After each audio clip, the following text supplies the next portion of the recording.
이처럼 시민들이 복지로라는 웹사이트에 들어가서 혹은 복지로라는 어플에 들어가서 확인해 보면 신청하면 받을 수 있는 복지급여가 무려 360가지입니다. 몇 가지요? 360가지입니다. 그런데 이 360가지는 대부분 본인이나 가족이 신청할 때 주도록 되어 있습니다.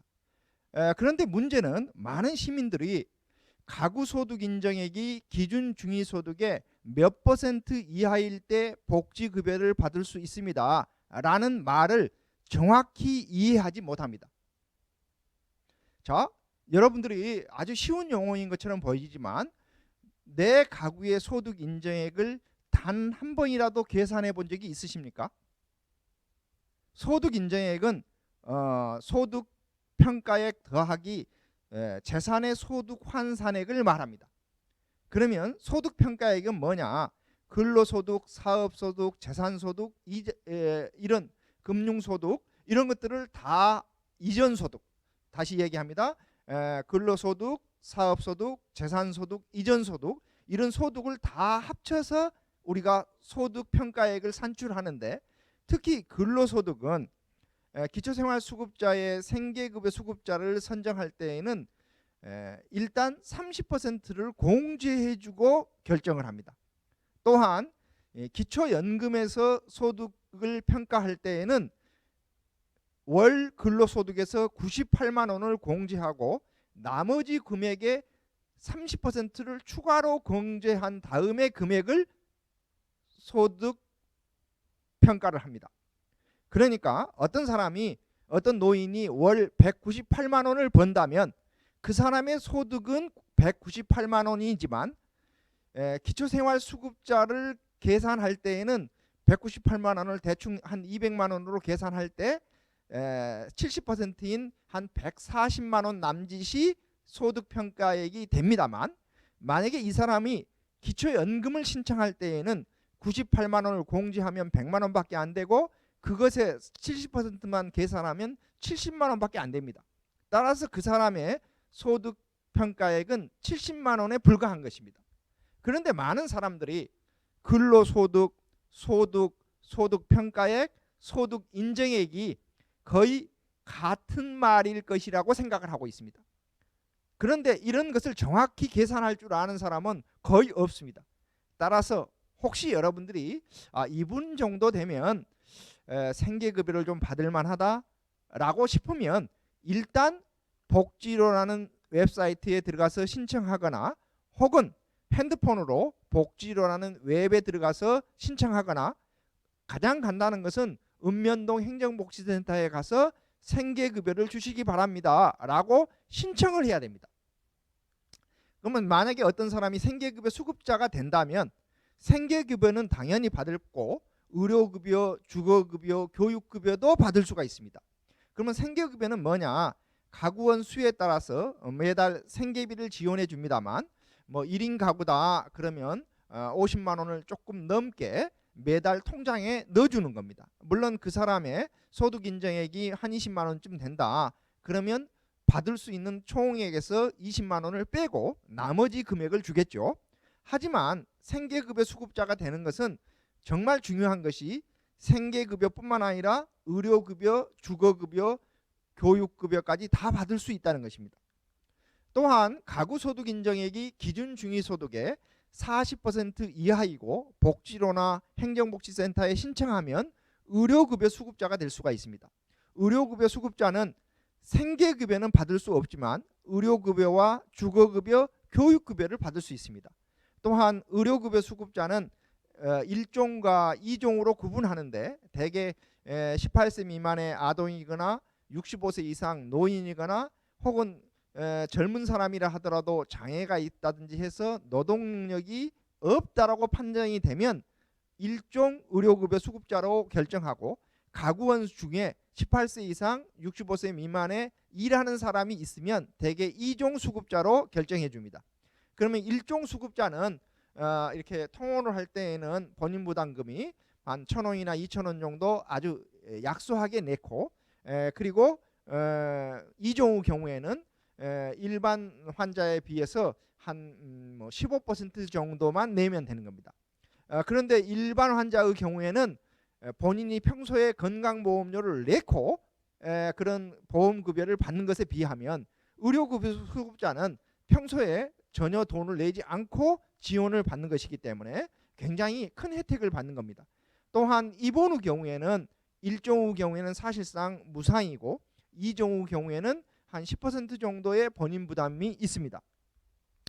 자, 가구 소득 인정액이 기준 중위소득의 45% 이하이고 복지로나 행정복지센터에 신청하면 주거급여 수급자가 될 수가 있습니다. 주거급여 수급자는 생계급여나 의료급여는 받을 수 없지만 주거급여와 교육급여를 받을 수가 있습니다. 주거급여는 임대료를 받는 것이 일반적인데요. 만약에 작은 집이라도 자기 집이 있다 그러면 2년, 3년이나 5년 주기로 그 집을 수선할 때 뭐 예를 들면 보일러를 수선하거나 도배장판을 수선하거나 이럴 때 수선비를 지원해 주기도 합니다. 또한 주거급여는 서울과 같은 대도시에서 사느냐 광역시 지역에서 사느냐 뭐 이런 군 지역에서 사느냐에 따라서 약간 그 지원 금액이 달라지죠. 그래서 대체로 서울에서 살고 가구 원수가 많다 그러면 주거 지원이 꽤 상당합니다. 그래서 혹시 여러분들 주변에 저는 지옥고라고 합니다만 지하방, 옥탑방, 고시원 그리고 원룸 등에서 살고 있는 사람들 중에 월세를 내기가 좀 어려운 사람들이 주변에 계신다. 그러면 일단 복지로나 행정복지센터를 통해서 주거급여를 신청해 달라고 부탁드리고 싶습니다. 왜냐하면 주거급여 수급자는 부양 의무자 기준이 없습니다. 이 말은 무슨 말이냐면 주거급여 수급자는 해당 가구의 소득과 재산이 낮으면 예를 들어서 노인 가구다 그러면 따로 살고 있는 자녀들의 소득과 재산을 전혀 보지 않고 준다는 뜻입니다. 또한 가구 소득 인정액이 기준 중위소득의 50% 이하이고 복지로나 행정복지센터에 신청하면 교육급여 수급자가 될 수가 있습니다. 그런데 교육급여 수급자는 생계급여나 의료급여나 주거급여는 받을 수 없습니다. 교육급여만 받습니다. 그래서 한때 교육급여도 꽤 괜찮았어요. 왜냐하면 초등학교, 중학교, 고등학교에 등록금이 다 면제가 되고 그리고 교육활동비를 지원받았는데 이제는 이제 고등학교까지 무상 교육으로 바뀌지 않았습니까?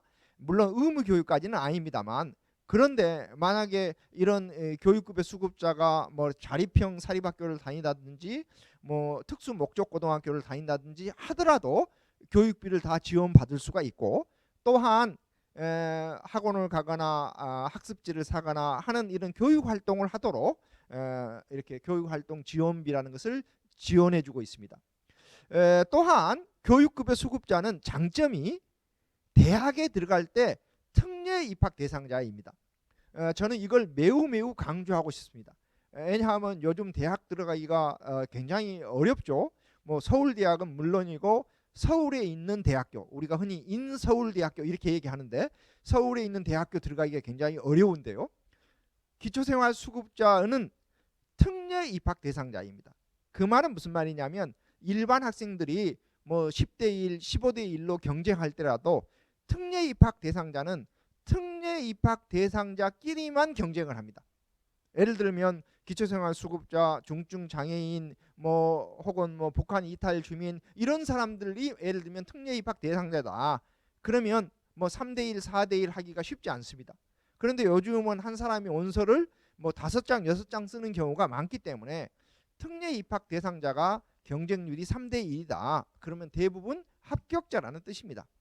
뿐만 아니라 일단 대학에 들어가면 교육급여 수급자는 2022년부터서는 연간 장학금이 700만 원까지입니다. 2021년에는 520만 원까지인데 2022년부터서는 700만 원이니까 이미 서울대학교, 서울교육대학교, 서울시립대학교와 같은 국공립대학교는 다 이미 무상이고 이제 2022년부터서는 700만 원까지이기 때문에 사립대학교도 사실상 거의 무상이 된다는 뜻입니다.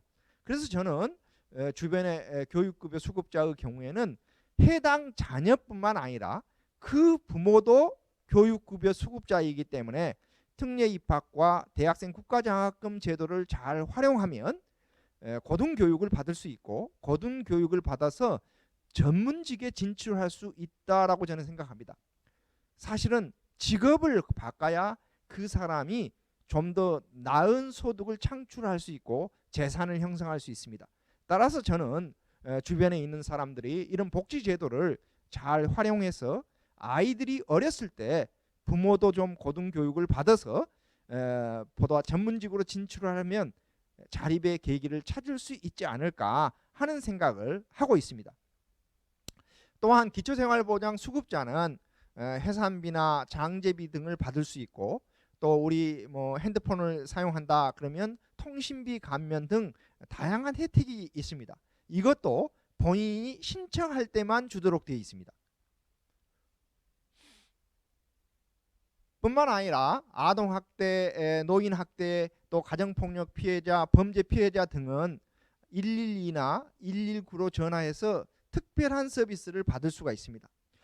특히 뭐 아동학대 피해자다 그러면 우리가 시군구청에서 바로 조사를 하고 아동보호 전문기관이 사례 관리를 하고 있습니다. 노인학대 피해자다 그러면 노인학대 피해자도 우리가 지원해주고 있습니다.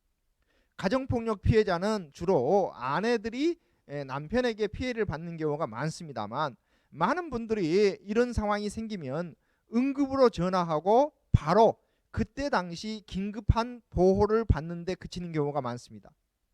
그런데 저는 여러분들이 우리가 흔히 옛말에 뭐 엎어진 김에 쉬어간다 이런 말도 있지 않습니까? 저는 특별히 노인 학대 피해자들의 경우에는 여러분들이 조금 더 관심을 가져주셨으면 좋겠습니다. 왜냐하면 노인 학대 피해자의 가해자가 누구냐? 대부분 아들이거나 아니면 딸이거나 며느리입니다. 참 부모의 입장에서는 우리 아들이 혹은 우리 딸이 우리 며느리가 나를 학대했다 이걸 누구에게인가 신청하고 신고한다는 것이 굉장히 어려운 일입니다. 그런데 대체로 따로 사는 경우보다는 함께 사는 경우에 그런 경우가 많습니다. 예를 들면 뭐 좀 어렵게 사는 자녀 집에 살고 있는 뭐 어머니가 계신다고 합시다. 그러면 아들이 술 한잔 먹고 어머니한테 어머니가 나한테 뭘 해준 것이 있어서 이렇게 그냥 나를 늦게까지 이렇게 못 살겠고요. 이런 식으로 이제 타박을 하면서 뭐 이렇게 행패를 부린다고 가정을 해봅시다. 그러면 바로 그때 노인보호 전문기관에 전화를 해서 일단 상담을 받고 긴급보호를 받고 그리고 쉼터에 있을 수가 있습니다. 이때 바로 쉼터 관계자에게 제가 아들 집에서 혹은 딸 집에서 나가서 살고 싶습니다 라고 얘기하면 함께 살면 한 가구이지만 따로 살면 다른 가구가 된다는 것입니다. 그러면 함께 살면 4인 가구, 5인 가구이지만 따로 살면 1인 가구가 되고 바로 그 가구의 소득과 재산만 보고 주거급여도 줄 수 있는 것입니다.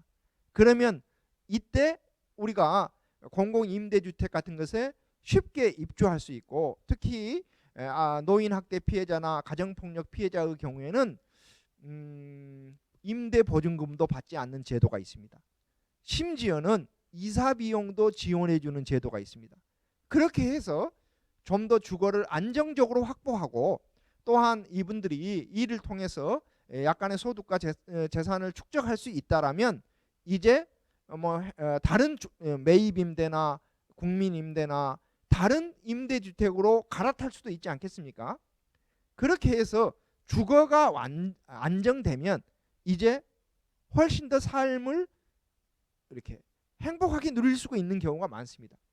특히 여러분들 주변에서 굉장히 어려운 사람들의 문제의 경우 주거급여 수급자를 적극 활용해 주시고 주거급여 수급자는 월 임대료를 지원받을 뿐만 아니라 매입임대, 전세임대, 국민임대, 공공임대, 행복주택, 뭐 사회주택 등 다양한 공공주택에 우선 입주할 수 있는 제도가 있다는 것도 잘 활용해 주셨으면 감사하겠습니다.